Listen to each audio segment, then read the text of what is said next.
artists, welcome to your drawing hair tutorial. This week's drawing is about drawing hair. The challenge for this week's drawing is how can you create a realistic drawing by focusing only on the hair? Okay, so drawing beautiful hair is kind of important. You have this beautiful portrait that you spend all this time on, and if you don't get the hair or different details right, it just kind of looks incomplete.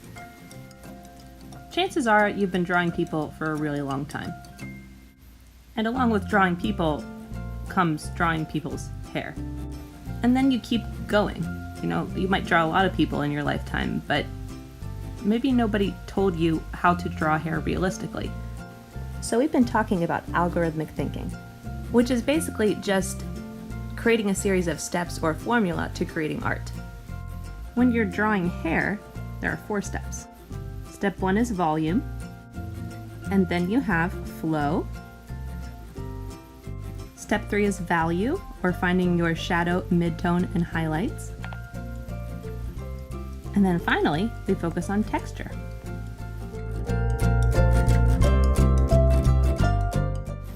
Okay, so step 1 is volume.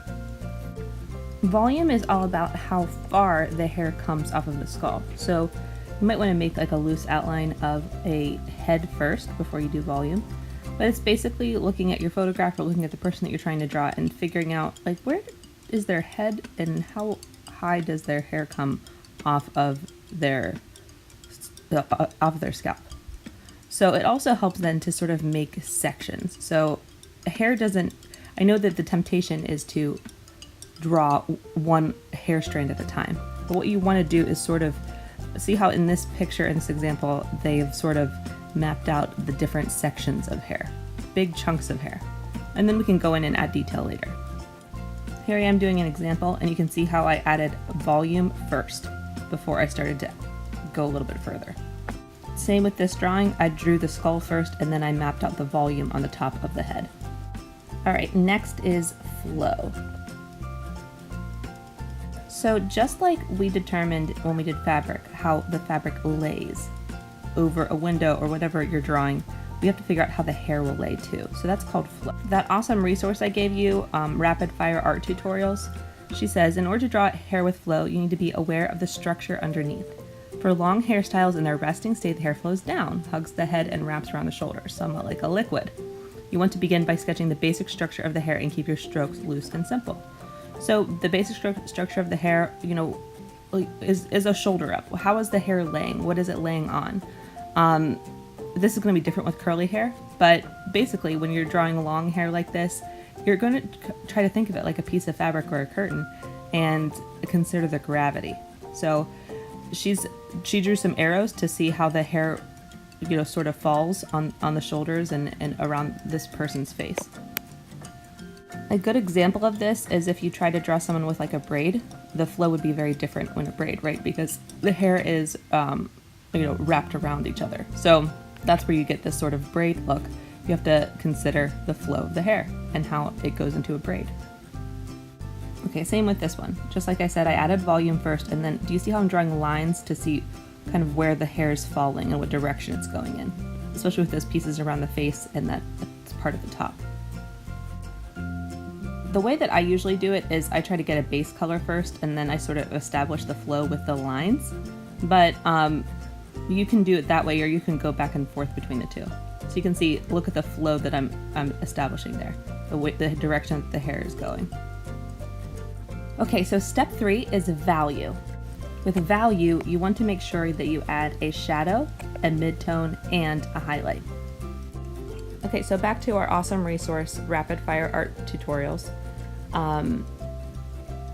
You need to first figure out where the light is coming from and where the shadows are before you just start adding them.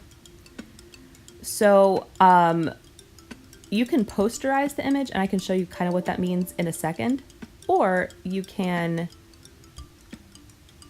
take it into a photo editing program, whatever photo you're using, and sort of bump up the contrast. So this is a drawing of my sister's wedding hair, and I drew this. I'll show you how I drew this in a second, but this is the photo that I have, and I can see some shadows, but I want them to be a little bit more dramatic if I'm going to draw them. So sometimes posterizing it looks something like this. I can clearly see shadows, highlights, midtones because I made it like a poster, ran it through a filter. What I ultimately went with though is this black and white version. I just ran it through, I think, Apple Images, photo editing software. I bumped up the contrast, I bumped up the highlights, and I made it black and white. So if you're using pencil, you want to first maybe erase your guidelines, just determine your different sections of hair like I talked about before. Outline your highlights, so sort of like draw a line around your highlights and then shade around the highlights, and then you can sort of adjust from there. I tend to use charcoal, so I do it a little bit differently. So after I add the volume and after I establish flow, I kind of start with a midtone, so making this medium color that's in between the dark and the light. And I usually apply that all over. And then I slowly go in and I start to add a shadow. So you can see I'm adding in sort of the darker sections that I could see from the photograph that I was working from. And then after I add shadow, I sort of go back and forth between adding shadow and highlight until I get a pretty good balance and it looks realistic to me. And that's sort of how I establish the value. Now I'd have to adjust a lot. Sometimes I make it too dark or too light, and then I have to change it. Here we are again with the braid drawing. After I establish volume and flow, I'm adding value. So I'm going in and adding this mid-tone, this medium color, and I'm adding some, lines that establish the shadows. And I struggle with this one quite a bit, I think. So I'm adding the shadows, I go and I add highlights, and I think I struggled with this drawing to add a good balance. So you can see it's too light, then it's too dark, then it's too light, then it's too dark, and I'm going back in with this medium tone in the middle.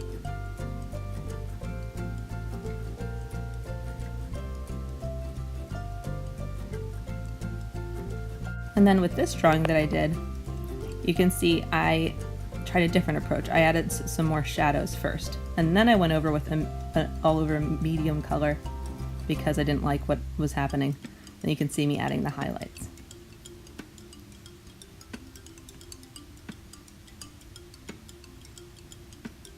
Highlights, shadows, midtones. I keep adjusting between the three. Now I can adjust between the three because I'm using a drawing program and I can draw white on top of my drawing. You can do that too if you're using charcoal, but if you're using pencil, that might be a little bit harder. You might have to just start adding shadow. And then if you do want to add a highlight on top of pencil, you could always do chalk, or if you have a really good eraser, that could work too. Use your eraser to draw as much as you use your pencil to draw. But there you see I'm adding highlights, shadows, midtones, and which leads me to the next step, which is texture. Texture is all about adding that realistic look of hair. So is it soft? Is it shiny? Is it rough? Is it curly? How do you add a texture to hair? Okay, so what I want you to think about is an average human head contains about 150,000 strands of hair. You're not drawing every single strand of hair. This is a lot faster than that. And if you think about, drawing every strand of hair, you're going to drive yourself crazy. It's really just about doing the right kind of a few pencil strokes. Take this shampoo ad, for example. I don't see every strand of hair. I see a couple of strands of hair, I see groups of hair, but I don't see all 150,000 strands of hair in this photograph. So why would my drawing be so concerned with every single strand of hair? So what your resource said is talking about long, continuous, and smooth lines using an overhand grip on your pencil. And that's absolutely correct. You do want to make sure that your pencil strokes go the full length of your piece of hair. You don't want to, stop halfway through. Then it creates this weird texture that's not there. So having big, long lines that go down the length of the hair strand is important. If you want to add shadows, you can press darker to bring out highlights. You can, you need a good eraser. You might have to clean off your eraser after a while, otherwise you'll just smudge it. But this was created using just a pencil and an eraser, just like many of you are using. Okay, so looking at how to layer the lines for your texture, you might start with, what we have there at the top. Just sort of a section of hair. You have your shadows, your midtone, your highlight. all mapped out. You're adding lines on the edges and on the ends. So that piece of hair looks like it's bending, you know, it's 3D. You're drawing 3D hair, so it's going to be darker on the ends and you're going to have a highlight in the middle. So what the artist talked about is adding shadows on the sides and in the middle. And then just sort of layering different thicknesses of lines. Keep doing it until you like it. There's a little bit of suggestions of steps, but it's not an exact science. So keep going with it until you like it. If you want to create a shiny look, try to keep your highlights really clean. If you don't, then try to keep your highlights just sort of ambiguous. So what I mean by that is I see a highlight there, but it's not really harsh. Some of the highlights that I see in this photograph before I draw it are pretty harsh. So especially in the bun and on the side, you want to, I might want to create harsher highlights for this so it looks really shiny. But if I do that, the suggestion is to keep the highlights relatively clean. So here I am with my drawing of my sister's wedding hair, starting to add texture. You can see I'm looking at my drawing and I'm adding in the places where I see the dark shadows. Slowly but surely. This is in real time. Most of the drawings that I show you, I speed up by like 800%. But you can see how I see that there's a shadow there, so I'm adding that. And I sort of add sometimes the value and the texture at the same time. But if it helps you to sort of think of it separately, then do it that way. You can even see I added a little bit more of a dramatic stroke than was really in the photograph. But there I am, just sort of adding texture one strand at a time. And do you see how I'm taking my stroke all the way down? I'm not stopping halfway through.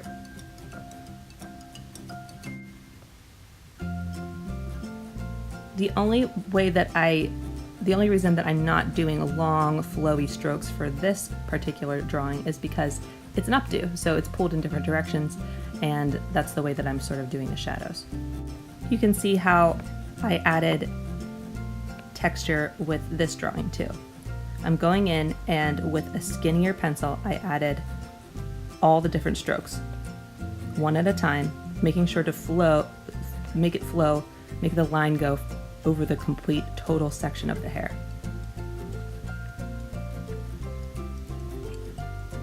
Especially in those long strands, that pencil stroke goes all the way down. Okay, so finishing touches. How do I make my drawing look awesome? Okay, so this looks mostly done, but I'm gonna go back in and add these little skinny strands of hair. Just in a couple places, add maybe some imperfections back in. Because I don't want it to look like perfect doll hair, right?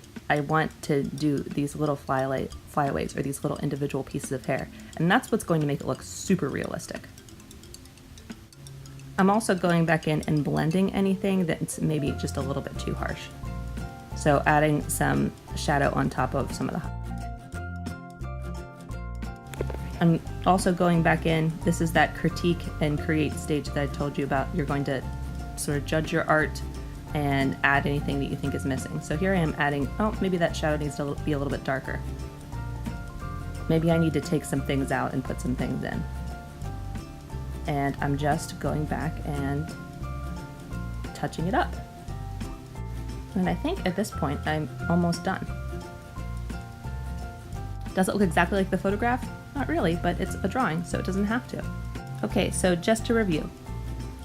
I started with some volume and the flow. I mapped out how the hair is arranged. And then I went in with value. I did mid-tone, shadow, highlight. If you're using a pencil, you're going to map out the highlights first and then add the shadow. And I sort of tweaked it. I added texture.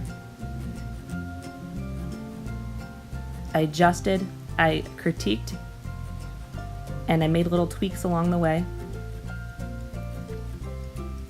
I'm trying to create realistic texture and a dramatic highlight. And then eventually I call it done.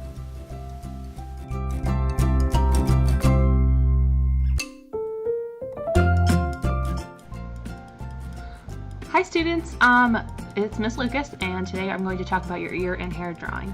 Now, it might seem weird for you to start with ears and hair when we're going to talk about drawing people. You know, you might think it would start with something obvious, like the shape of the face or eyes, but I really want you guys to build on your skills as you are